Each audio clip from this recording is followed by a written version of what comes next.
ಪೂಜ್ಯರಾದ ಭಗವದ್ಬಂಧುಗಳೇ, ಶುಕ್ಲ ಯಜುರ್ವೇದಾಂತರ್ಗತ ವಾಜಸನೇಯ ಸಂಹಿತೆಯಾದ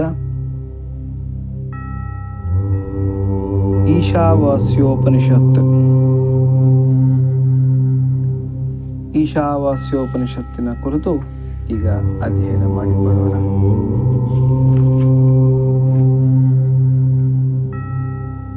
ಈ ಜಗತ್ತೆಲ್ಲವೂ ಮೊದಲನೆಯದಾಗಿ ಶಾಂತಿ ಮಂತ್ರ. ಓಂ ಪೂರ್ಣಮದಃ ಪೂರ್ಣಮಿದಂ ಪೂರ್ಣಾತ್ ಪೂರ್ಣಮುದಚ್ಯತೆ ಪೂರ್ಣಸ್ಯ ಪೂರ್ಣಮಾದಾಯ ಪೂರ್ಣಮೇವಾವಶಿಷ್ಯತೆ. ಓಂ ಶಾಂತಿ ಶಾಂತಿ ಶಾಂತಿ. ಪೂರ್ಣನಾದ ಪರಬ್ರಹ್ಮನು ಓಂಕಾರ ಸ್ವರೂಪಿ. ಆ ಪರಬ್ರಹ್ಮದಿಂದ ಬಂದ ಈ ವಿಶ್ವವೆಲ್ಲವೂ ಪರಿಪೂರ್ಣವಾಗಿದೆ. ಪೂರ್ಣನಾದ ಪರಮಾತ್ಮನಿಂದ ಪೂರ್ಣನಾದ ಬ್ರಹ್ಮಾಂಡಗಳು ಸೃಷ್ಟಿಗಳು ಹೊರಗಡೆಗೆ ಬಂದು ಅದು ಕೂಡ ಪರಮಾತ್ಮನಿಂದ ಪೂರ್ಣವಾಗಿದೆ.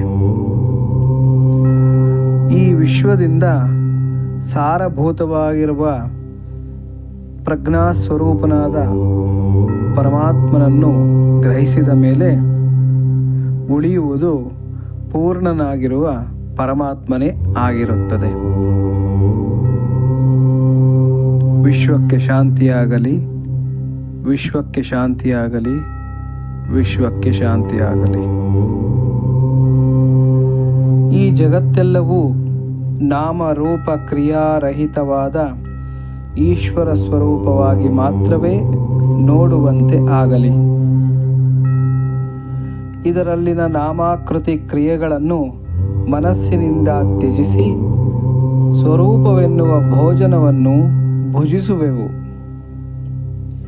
ನಿನ್ನ ಧನವನ್ನಾಗಲಿ ಪರಧನವನ್ನಾಗಲಿ ಆಶಿಸುವುದಿಲ್ಲ. ವಿಶ್ವದಲ್ಲಿರುವ ಸಕಲವೂ ಈಶ್ವರನೇ ಎನ್ನುವ ನಿಶ್ಚಯ ಬುದ್ಧಿ ಇರುವಂತಾಗಲಿ. ಶಾಸ್ತ್ರಸಮ್ಮತವಾದ ಕರ್ಮಗಳನ್ನು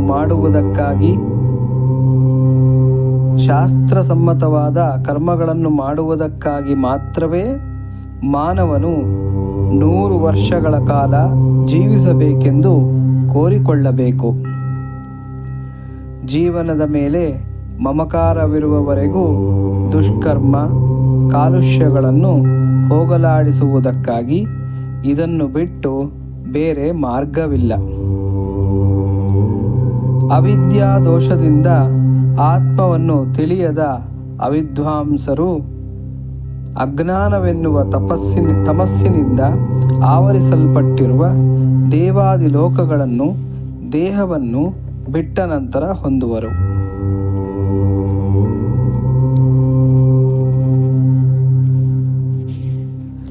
ಪರಮಾತ್ಮ ಒಂದೇ ಚಲನರಹಿತವಾದುದು, ಆದರೂ ಮನಸ್ಸಿಗಿಂತ ಮಹಾವೇಗವುಳ್ಳದ್ದು. ಮನಸ್ಸಿಗಿಂತ ಮೊದಲೇ ಹೋಗುವುದರಿಂದ ಅದು ಇಂದ್ರಿಯಗಳಿಗೆ ದೊರಕತಕ್ಕದ್ದಲ್ಲ. ನಿತ್ಯವಾದುದು, ಸ್ಥಿರವಾದುದು, ಆದರೂ ಕೂಡ ಓಡುತ್ತಾ ಎಲ್ಲವನ್ನೂ ಅದು ದಾಟಿ ಹೋಗುತ್ತಿರುತ್ತದೆ. ಆತ್ಮ ಸಾನ್ನಿಧ್ಯದಲ್ಲಿರುವುದರಿಂದಲೇ ಜೀವಕೋಟಿಗಳು ತಮ್ಮ ಕಾರ್ಯಕಲಾಪಗಳನ್ನು ಸಾಗಿಸಲು ಸಮರ್ಥವಂತವಾಗುತ್ತಿವೆ. ಆ ಆತ್ಮ ಚಲಿಸುತ್ತದೆ ಹಾಗೂ ಚಲಿಸುವುದಿಲ್ಲ. ಆ ಆತ್ಮ ದೂರದಲ್ಲಿದೆ ಹಾಗೂ ನಮ್ಮ ಹತ್ತಿರದಲ್ಲಿಯೇ ಇದೆ. ಆ ಆತ್ಮನು ಸರ್ವವ್ಯಾಪಕನಾಗಿರುವನು. ಈ ಪ್ರಪಂಚದ ಆಚೆಗೂ ಒಳಗೂ ಕೂಡ ಇರುವಂಥದ್ದಾಗಿದೆ. ಎಲ್ಲ ಪ್ರಾಣಿಗಳು ತನ್ನ ಆತ್ಮಕ್ಕಿಂತ ಭಿನ್ನವಲ್ಲವೆಂದು ತನ್ನ ಆತ್ಮವೇ ಎಲ್ಲ ಜೀವಿಗಳಲ್ಲಿರುವ ಆತ್ಮ ಎಂದು ದರ್ಶಿಸುವ ಜ್ಞಾನಿಯು ಆ ದರ್ಶನ ವಿವೇಕದಿಂದ ಯಾವುದನ್ನು ದ್ವೇಷಿಸುವುದಿಲ್ಲ. ಹಿಂದೆ ಹೇಳಿದ ಹಾಗೆ ಸರ್ವಸ್ವರೂಪವಾದ ಆತ್ಮ ಒಂದೇ ಎಂದು ತಿಳಿದುಕೊಂಡವನಿಗೆ ಶೋಕ ಮೋಹಗಳು ಎಲ್ಲಿ ಇರುತ್ತದೆ? ಎಲ್ಲಿ ಇರಲು ಸಾಧ್ಯ?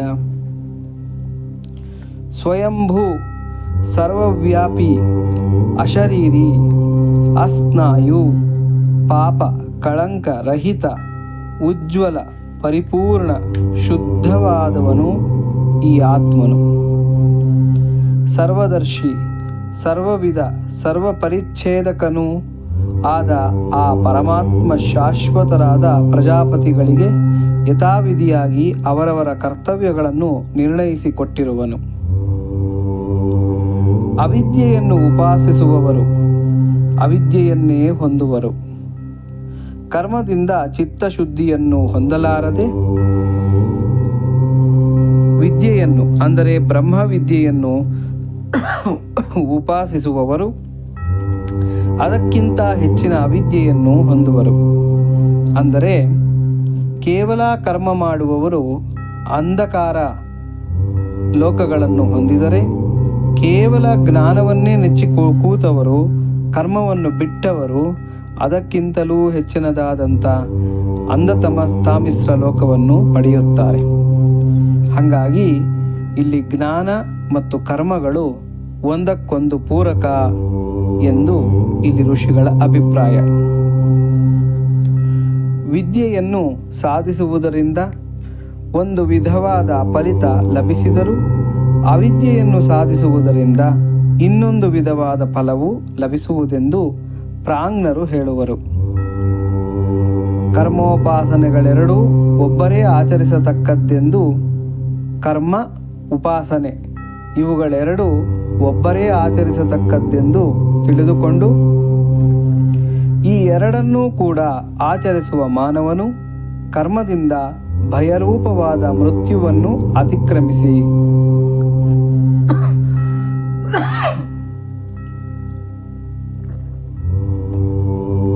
ಉಪಾಸನೆಯಿಂದ ದೇವತಾ ಸ್ವರೂಪ ಭಾವವನ್ನು ಹೊಂದುವನು.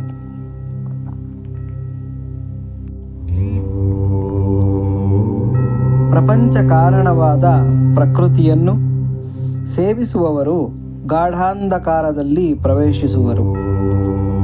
ಅದಕ್ಕಿಂತಲೂ ಹೆಚ್ಚಿನದು ಮತ್ತೇನಾದರೂ ಇದೆಯೇ ಎಂದು ಅನ್ನಿಸುವ ಅಂಧಕಾರದಲ್ಲಿ ಹಿರಣ್ಯ ಗರ್ಭಾದಿಗಳನ್ನು ಉಪಾಸಿಸುವವರು ಸೇವಿಸುವವರು ಪ್ರವೇಶಿಸುತ್ತಾರೆ.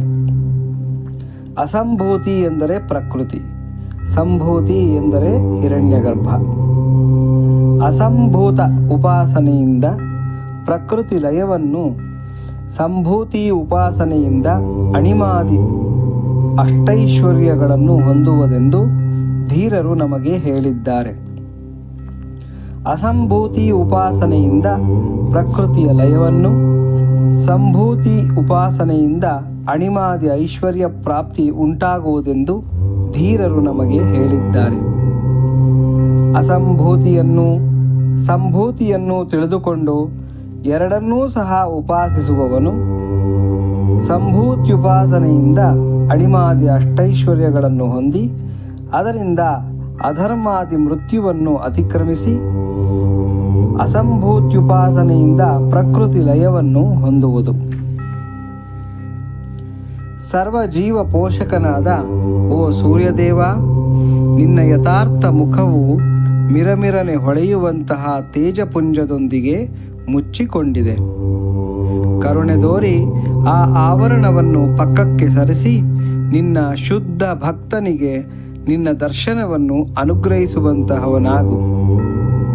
ಹೇ ಸೂರ್ಯದೇವ, ಹೇ ಪ್ರಜಾಪತಿ ಪುತ್ರನೇ, ನಿಯಮ ನಿರ್ದೇಶಕನೇ, ವಿಶ್ವಂ ಪೋಷಕ, ವಿಶುದ್ಧ ಭಕ್ತ ಗಮ್ಯಸ್ಥಾನವೇ, ಪ್ರಜಾ ಸೃಷ್ಟಿಕಾರಕನೇ, ನಿನ್ನ ಆನಂದಾಕೃತಿಯನ್ನು ನೋಡುವುದಕ್ಕಾಗಿ ನಿನ್ನ ದಿವ್ಯ ಕಿರಣಕಾಂತಿ ಪುಂಜವನ್ನು ಪಕ್ಕಕ್ಕೆ ಸರಿಸುವಂಥವನಾಗು. ಸೂರ್ಯನಾದ ನೀನು ಶಾಶ್ವತವಾದ ದೇವದೇವನು, ನಾನು ಕೂಡ ನಿನ್ನಷ್ಟರವನೇ ಆಗಿರುವೆ. ಈ ಶರೀರದಲ್ಲಿರುವ ಪ್ರಾಣವಾಯುವು ಸರ್ವಾತ್ಮಕ ಪ್ರಾಣದಲ್ಲಿ ಲೀನವಾಗುವಂತಾಗಲಿ. ಈ ಶರೀರವು ಭಸ್ಮವಾಗಲಿ. ಮನಸ್ಸೇ ಜ್ಞಾಪಕಕ್ಕೆ ತಂದುಕೋ, ಜ್ಞಾಪಕಕ್ಕೆ ತಂದುಕೋ. ಪೂರ್ವ ಕರ್ಮವನ್ನು ನೆನಪು ಮಾಡಿಕೊ. ಮನಸ್ಸೇ ನೆನಪು ಮಾಡಿಕೊ. ಪೂರ್ವ ಕರ್ಮಗಳನ್ನು ಸ್ಮರಣೆ ಮಾಡಿಕೊ. ಓ ಅಗ್ನಿದೇವ, ನೀನು ಸಕಲ ಕರ್ಮಗಳನ್ನು ಜ್ಞಾನಗಳನ್ನು ತಿಳಿದವನು. ನೀನು ಫಲೋಪಭೋಗಕ್ಕಾಗಿ ನಮ್ಮನ್ನು ಕಲ್ಯಾಣ ಮಾರ್ಗದ ಮೂಲಕ ಕರೆದುಕೊಂಡು ಹೋಗು. ವಂಚನಾತ್ಮಕವಾದ ಪಾಪ ಬುದ್ಧಿಯನ್ನು ನಮ್ಮಿಂದ ದೂರ ಮಾಡು.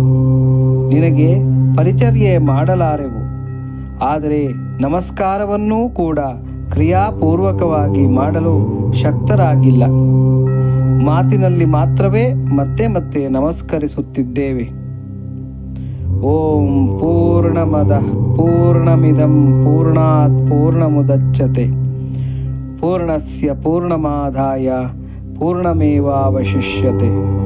ಓಂ ಶಾಂತಿ ಶಾಂತಿ ಶಾಂತಿ. ಇಲ್ಲಿಗೆ ಈಶಾವಾಸ್ಯವೆಂಬ ಪುಟ್ಟ ಉಪನಿಷತ್ತು ಪರಿಪೂರ್ಣವಾಯಿತು. ಪ್ರಿಯತಾಂ ಪುಂಡರೀಕಾಕ್ಷಃ ಸರ್ವಯಜ್ಞೇಶ್ವರೋ ಹರಿಃ. ತಸ್ಮಿನ್ ತುಷ್ಟೇ ಜಗತ್ತುಷ್ಟಂ ಪ್ರೀಣಿತೆ ಪ್ರೀಣಿತಂ ಜಗತ್. ಹರಿಃ ಓಂ ತತ್ಸತ್. ಶ್ರೀಕೃಷ್ಣಾರ್ಪಣಮಸ್ತು.